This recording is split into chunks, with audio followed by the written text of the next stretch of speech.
नमस्कार दोस्तों, आप सभी का स्वागत है स्टूडियो एस में। तो ऑस्ट्रेलिया मैपिंग चल रहा है। ये दो मैप हैं ऑस्ट्रेलिया का। जो लास्ट वीडियो में देख रहे थे, हम खनिज के बारे में देख रहे थे। तो काफी सारे खनिज हैं, बिखरे हुए फील्ड हैं ऑस्ट्रेलिया में। क्योंकि ऑस्ट्रेलिया का क्षेत्रफल काफी बड़ा है, 64 लाख वर्ग किलोमीटर के आसपास है। अलग अलग क्षेत्रों में कोयला, बॉक्साइट, लोहा, एल्युमिनियम जैसे प्रोडक्ट मिलते हैं। रिजल्ट एक साथ आप याद नहीं कर सकते, इसलिए ब्लॉक बना के आपको याद करना होगा। एक ब्लॉक ये बनाएंगे, एक ये सोना। अब यहाँ नाम लिखना है सोने में। कौन कौन सा क्षेत्र है या नगर है? कालगुल्डी, कुलगाड़ी। ये दो नगर मिलेंगे आपको यहाँ पे। मरुस्थल क्षेत्र में बसे हुए शहर है। खान होता है यहाँ पे। किस चीज का खनन हो रहा है? तो बोलेंगे सोने का खनन हो रहा है। खान बसा हुआ है सोने का, इसी कारण से दो सिटी बसी हुई है, कालगुल्डी और कुलगाड़ी। पुनः इस वाले इलाके में मिलेगा आपको सोना। मर्रे डार्लिंग का बेसिन है ये। एक ये वाला क्षेत्र पिलवारा। पिलवारा किस लिए जाना जाता है? लोहा के लिए। यहाँ मिलेगा न्यूमेन। यहाँ पे न्यूमेन, ये पूरा पिलवारा क्षेत्र है। पिलवारा के अंदर में न्यूमेन एक शहर है। कभी कभी पूछता है न्यूमेन किस लिए फेमस है? तो लोहा के लिए। या पिलवारा कहाँ पे है? ऑस्ट्रेलिया में है। या तो क्षेत्र है, या तो क्षेत्र के अंदर में शहर है जो माइनिंग पे आधारित है।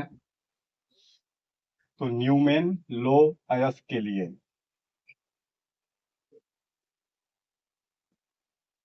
ये पूरा इलाका बॉक्साइट के लिए इसे बोला जाता है। यहाँ पे देखेंगे सिटी मिलेगी वाइपा। तो वाइपा किस लिए जाना जाता है? बॉक्साइट के लिए। कारपेंटिया की खाड़ी से सटा हुआ पूरा क्षेत्र बॉक्साइट के लिए जाना जाता है। वाइपा ऑस्ट्रेलिया का 60% बॉक्साइट का प्रोडक्शन करता है। ऑस्ट्रेलिया का मेजर बॉक्साइट वाला रीजन क्वीनलैंड में वाइपा है। तट के पास एक सिटी मिल जाएगी आपको, कारपेंटिया से सटा हुआ।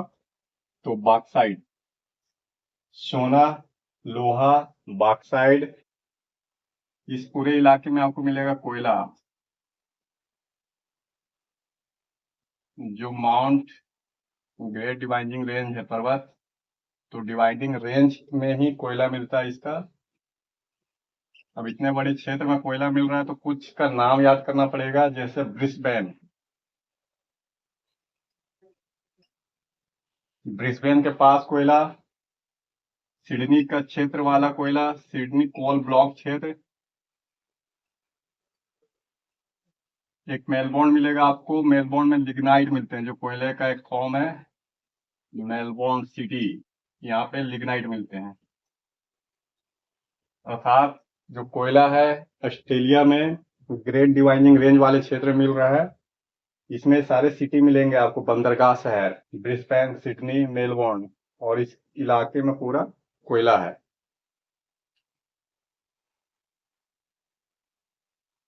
और देखिए थोड़ा,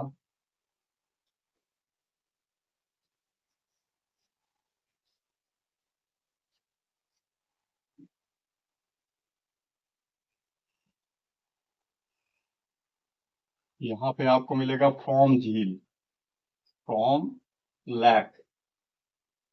फ्रॉम लैक किस लिए प्रसिद्ध है? तो बोलना यूरेनियम के लिए।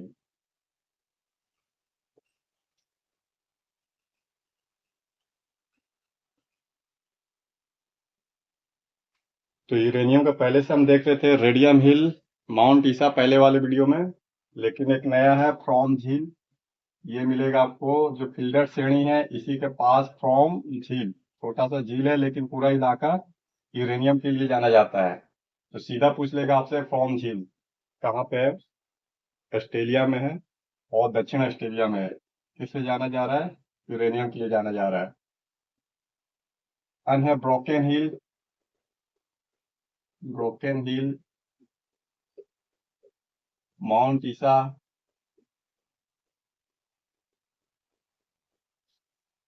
माउंट ईसा, ये सारे क्या मिनरल से भरे हुए हैं, जिंक, बॉक्साइट। एक साथ नहीं पूछेगा, क्षेत्र पूछता है वो, क्योंकि बहुत सारे मिनरल मिल रहे हैं। ब्रोकन हिल में चांदी, जिंक, लेड मिलते हैं, तो अलग अलग ना पूछ के सीधा ब्रोकन हिल पूछेगा। माउंट ईसा में यूरेनियम, फिर मिलते हैं आपके लोहा, जिंक, लेड और चांदी जैसे अयस्क। तो सिंगल ना पूछ के आपसे एक ही बार में पूछेगा। कारपेंटिया की खाड़ी, यहाँ पे पूरा मिलेगा आपको मैग्नीज। कारपेंटिया की खाड़ी में मैग्नीज।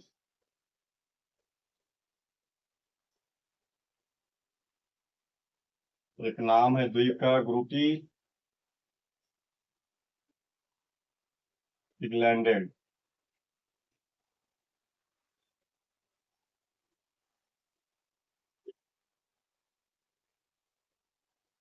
ग्रुटी एक लैंड, एक क्षेत्र है, एक द्वीप भी है। वैसे भी कारपेंटिया की खाड़ी मैंगनीज के प्रोडक्शन के लिए जाना जाता है, साथ साथ में बॉक्साइट भी है। बॉक्साइट के लिए बाईपास है। तो ये हो गए आपके इसके मिनरल। बाकी जगह भी मिनरल है, ऐसा नहीं है कि मिनरल नहीं है, लेकिन एक बेल्ट बनाना पड़ता है।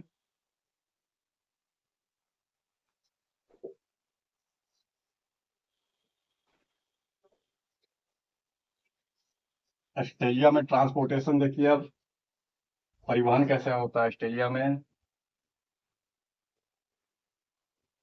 परिवहन दो तरीके का परिवहन है प्रमुख रूप से, लेकिन एक लेटेस्ट उभर के आ रहा है, वह है वायु मार्ग। पहले आप कर लेंगे रेल मार्ग और सड़क मार्ग, इसके अलावा वायु मार्ग।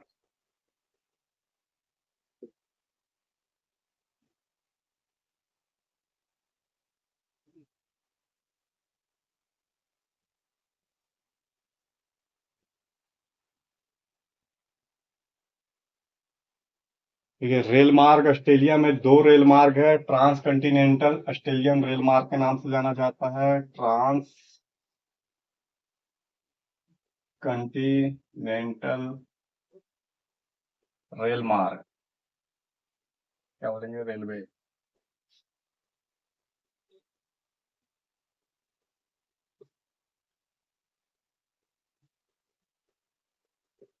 ट्रांस कंटिनेंटल रेल मार्ग क्या होता है, जब एक महाद्वीप से दूसरे महाद्वीप तक रेलवे जाती है, एक पॉइंट से दूसरे पॉइंट तक जब रेल मार्ग जुड़ा हो तो उसे बोला जाता है ट्रांस कंटिनेंटल। अर्थात पूरा महाद्वीप को ही पार कर रहा है। कैसे पार कर रहा है, एक रेल मार्ग आपको ऐसे मिलेगा, सीधा सीधा ट्रांस कंटिनेंटल ऑस्ट्रेलियन रेल मार्ग। यहाँ पे मिलेगी सिटी आपको सिडनी, और यहाँ पे मिलेगा पर्थ। तो सिडनी से पर्थ तक रेल मार्ग सीधा सीधा एक ट्रांस कंटिनेंटल रेल मार्ग है। जो खान देख रहे थे कुलगाड़ी, कालगुरली, ये माइनिंग क्षेत्र था, इससे गुजर रही है। यहाँ पे ब्रोकन हिल, अर्थात माइनिंग को जोड़ते हुए मरुस्थल क्षेत्र से होते हुए एक बंदरगाह से दूसरे बंदरगाह प्रशांत महासागर से बोलेंगे हिंद महासागर की ओर जा रहा है। सिडनी से लेके पर्थ तक पहला ट्रांस कंटिनेंटल रेल मार्ग है। एक दूसरा ब्रांच यहाँ से निकलता है एडिलेड। एडिलेड मैच होते हैं, एडिलेड फेमस है, क्रिकेट का ग्राउंड है यहाँ पे। एडिलेड से चलेंगे आगे, एलिस स्प्रिंग मिलेगा आपको। एलिस स्प्रिंग, ये एलिस स्प्रिंग मरुस्थल में बसा हुआ एक छोटा सा शहर है, अधिक तापमान के बाद भी बसा हुआ है। जैसे भारत में जैसलमेर है, ठीक उसी तरीके से ऑस्ट्रेलिया में एलिस स्प्रिंग भी है, एक छोटा सा शहर है, मरुस्थल के बीचों बीच में है। तो यहाँ से गुजरती है एडिलेड से ट्रेन और एलिस स्प्रिंग तक जाती है। एलिस स्प्रिंग फेमस है टूर ट्रेवल के लिए, यहीं से पूरा ऑस्ट्रेलिया का टूर एंड ट्रेवल के लिए लोग आते हैं, पर्यटन के लिए चारों दिशाओं में जाते हैं। तो एलिस स्प्रिंग तक जाती है। एक यहाँ से रेल मार्ग डार्विन के बंदरगाह तक जाती है, ऐसे करके। तो ट्रांस कंटिनेंटल रेल मार्ग है। सड़क मार्ग, ऑस्ट्रेलिया के चार सिटी बना लेंगे आप, एक है डार्विन, सिडनी, एडिलेड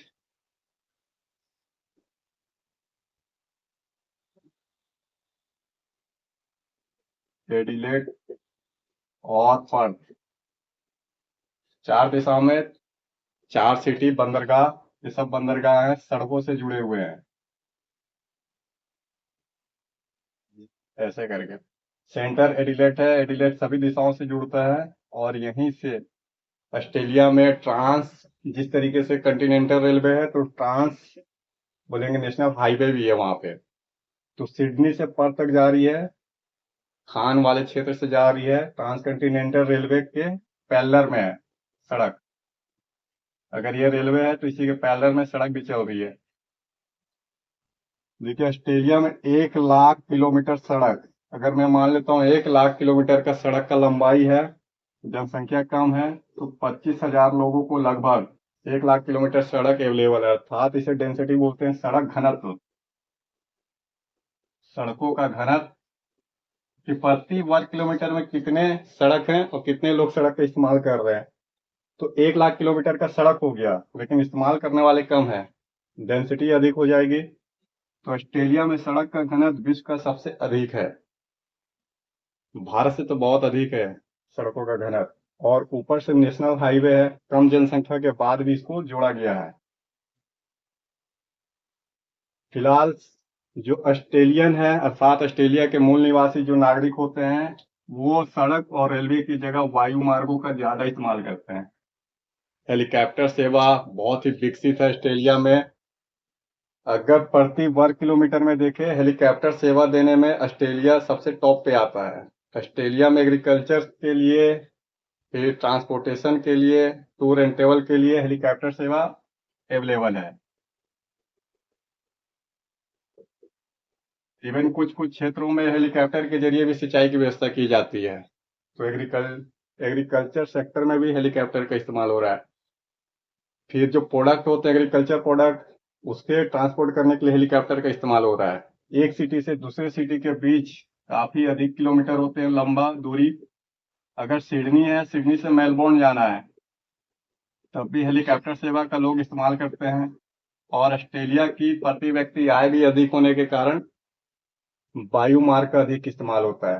हालांकि सारे वायु मार्ग, अगर ऑस्ट्रेलिया से आपको कहीं भी जाना है या विश्व के किसी भी हिस्से से आना है, आपको यहाँ पे डार्विन में पहले उतरना होगा। आपको पहले डार्विन पे ही लैंड होते हैं, इसलिए बोला जाता है ऑस्ट्रेलिया का प्रवेश द्वार।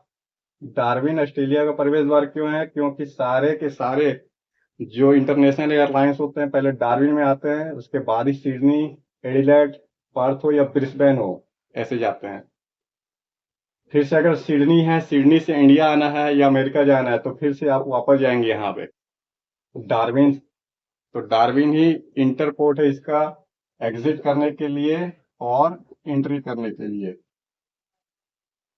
तो ये है। डॉक्टर तो विशेष रूप से हेलीकॉप्टर सेवा का फ्री ऑफ कॉस्ट में, मतलब इनको डॉक्टर जो रहते हैं अवेलेबल है हेलीकॉप्टर सेवा फ्री ऑफ कॉस्ट में, एक सिटी से दूसरे सिटी के लिए, और ये ट्रीटमेंट करने के लिए हेलीकॉप्टर सेवा का विशेष रूप से इस्तेमाल करते हैं।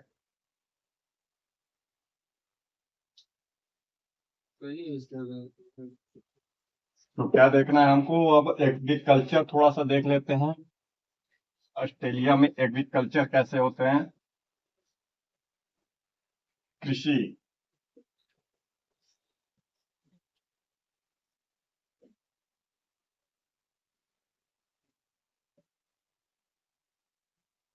देखिए, जो एग्रीकल्चर है ऑस्ट्रेलिया के इस क्षेत्र में तो बिल्कुल संभव नहीं है, क्योंकि मरुस्थल क्षेत्र है। जो भी एग्रीकल्चर होने हैं भूमध्यसागर जलवायु में, अर्थात शीतोष्ण वाले क्षेत्र में, ये तटों के साथ ही होते हैं। तो एग्रीकल्चर में गेहूं प्रमुख प्रोडक्ट है इसका। गेहूं प्रमुख रूप से उगाए जाते हैं, और ये चंद्राकार पेटी में उगाए जाते हैं। गेहूं की चंद्राकार पेटी, 2 पेटी ऐसे मिलेगी। एक कोस्ट के साथ ही गेहूं का बेल्ट है, दूसरा मर्रे डार्लिंग का क्षेत्र, और इधर पर्थ वाला इलाका भूमध्यसागर जलवायु के लिए कारण गेहूं हो जा रहे हैं। और शीतोष्ण क्षेत्र में आते हैं, जल की भी मात्रा कम चाहिए, कम तापमान चाहिए गेहूं को, शीतकाल में हो जाते हैं, तो गेहूं वाला बेल्ट है।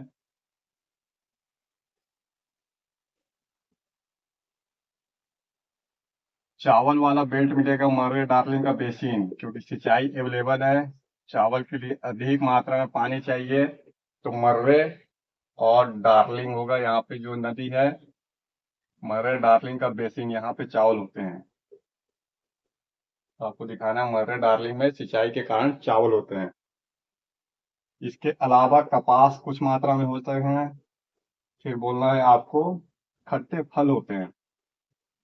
खट्टे फल, खट्टे फल में प्रमुख रूप से अंगूर उगाया जाता है, सेब, संतरे, ये भी ऑस्ट्रेलिया में होते हैं। अंगूर प्रमुख रूप से उगाया जाता है, इससे शराब बनते हैं ऑस्ट्रेलिया में। और ये वाला जो बेल्ट है अंगूर उत्पादन के लिए जाना जाता है, क्योंकि भूमध्य सागर जलवायु है। तो शराब इंडस्ट्री विकसित है ऑस्ट्रेलिया की। सब्जी भी हो जाते हैं। ठीक है। ऑस्ट्रेलिया जनसंख्या कम होने के कारण ऑस्ट्रेलिया के विशाल जनसंख्या किस पे निर्भर है? तो श्रम यहाँ पे अवेलेबल ना होने के कारण मशीनीकृत एग्रीकल्चर होते हैं। कृषि किस तरीके की होगी? श्रम तो है नहीं, जनसंख्या कम है, और वैसे भी वो पूरी तरीके से विकसित है। तो कैसे श्रम अवेलेबल कराएं? तो श्रम का अवेलेबल ना होने का रिजल्ट है कि मशीनीकृत एग्रीकल्चर है, इसे बोलते हैं कृषि का मशीनीकरण।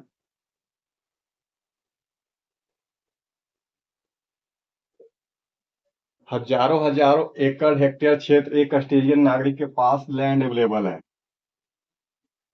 मान लेते हैं 1000 हेक्टेयर जमीन है, तो उस पर श्रम अधिक चाहिए होगा। श्रम है नहीं, इस स्थिति में कृषि में मशीनीकरण का इस्तेमाल होता है। बड़ी बड़ी मशीनों का इस्तेमाल होगा, फसल काटने के लिए, बोने के लिए, ट्रांसपोर्ट करने के लिए, गोदाम के लिए। तो कृषि का मशीनीकरण अधिक है ऑस्ट्रेलिया में। ऑस्ट्रेलिया में ओनली 4% लोग ही कृषि करते हैं। कितने परसेंट लोग कृषि करते हैं? तो बोलना है 4% लोग एग्रीकल्चर सेक्टर में लगे हुए हैं।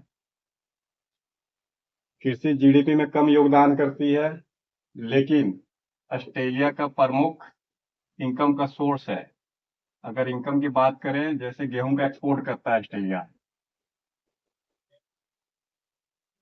इसके अलावा अगर ओवरऑल जोड़ेंगे प्राइमरी सेक्टर, तो गेहूं के साथ साथ ऑस्ट्रेलिया भेड़ पालन, बकरी पालन, गाय, डेयरी प्रोडक्ट, दूध उत्पादों को एक्सपोर्ट करता है। अर्थात प्राइमरी सेक्टर में सभी जोड़ देंगे, एग्रीकल्चर के साथ साथ पशुपालन, एक मास लेवल पे पशुपालन होते हैं। ये वाला जो ग्रेट आर्टिसियन बेल्ट था, जेल अवेलेबल थे, भेड़ पालन हो रहे थे इस बेल्ट में, इस बेल्ट में, और थोड़ा सा ये, तो ऐसे करके अलग अलग बेल्ट में पशुपालन होते हैं। रिजल्ट है कि प्राइमरी सेक्टर से इसको अधिक इनकम आता है, एक्सपोर्ट करता है, क्योंकि सरप्लस है, सरप्लस से ही बहुत अधिक है। इसे सरप्लस को सप्लाई करेगा, जो भी सरप्लस रहते हैं कमी वाले देश को एक्सपोर्ट कर देगा। जैसे अफ्रीका कंटिनेंट भारत जैसे जनसंख्या, विशाल जनसंख्या वाले देश आसियान देशों को एक्सपोर्ट करता है। तो प्राइमरी सेक्टर से इसकी आय अधिक है। ऑस्ट्रेलिया और कनाडा वर्ल्ड में दो ऐसे कंटिनेंट हैं, कनाडा, सॉरी देश है, कनाडा और ऑस्ट्रेलिया। इसमें तो ऑस्ट्रेलिया कंटिनेंट हो जाता है और कनाडा देश है। ये दोनों ऐसे देश हैं जिन्होंने एग्रीकल्चर के बदौलत अपने आप को विकसित किया है। कृषि के जरिए इन्होंने विकसित राष्ट्र का दर्जा प्राप्त किया है। लेकिन भारत में किसान और कृषि की स्थिति दुर्गति है। हर साल हजारों हजारों किसान आत्महत्या करते हैं, और एक साइड ऑस्ट्रेलिया है।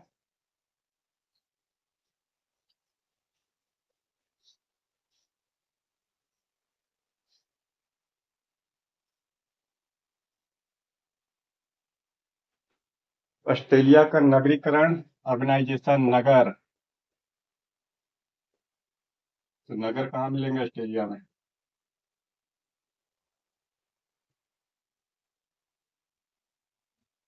प्रमुख रूप से नगर मिलेंगे आपको यहाँ कोस्ट के पास।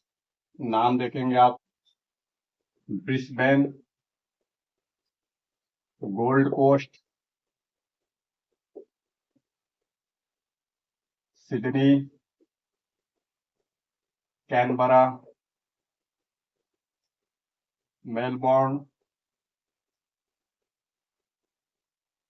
Adelaide, Perth, Darwin. ये प्रमुख शहर हो गए।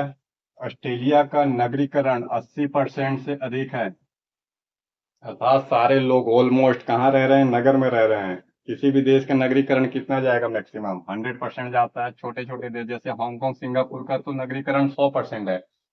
बट अमेरिका या ब्रिटेन जैसे राष्ट्रों का भी नगरीकरण 80% रहता है। तो नगरीकरण का जो मैक्सिमम सीमा है, ऑस्ट्रेलिया पार कर चुका है। भारत में अभी भी नगरीकरण कितना है, 31% है ऑलमोस्ट। नगरीकरण बहुत कम है भारत में। विशाल जनसंख्या गांव में रहती है, लेकिन ऑस्ट्रेलिया की विशाल जनसंख्या जो भी है, कोस्टों के पास ही रह रही है। विशेष रूप से ईस्ट वाले बेल्ट में रह रही है, क्योंकि शीतोष्ण जलवायु है मकर रेखा के नीचे में।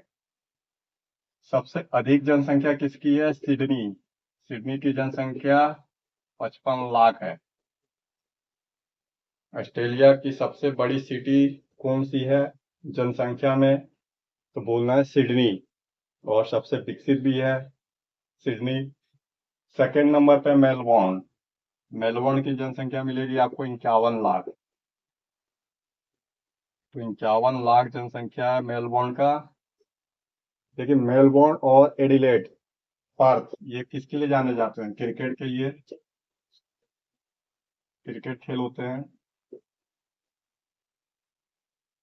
तो सिडनी सिटी 55 लाख जनसंख्या। और बोलना है आपको मेलबोर्न की 51 लाख जनसंख्या। सर्वाधिक जनसंख्या वाला जो सिटी है वह है सिडनी।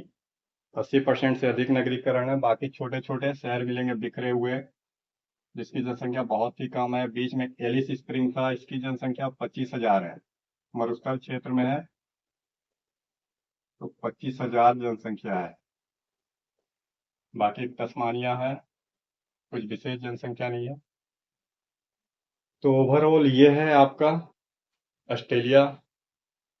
बस खत्म हो गया। बाकी बच रहा है जो ऑस्ट्रेलिया कंटिनेंट में न्यूजीलैंड अन्य भी छोटे छोटे द्वीप समूह, तो उसको देख लेंगे एक एक सेपरेट वीडियो में। बने रहिए टू डू ऐस में। तब तक के लिए चैनल लाइक करिए, सब्सक्राइब करिए।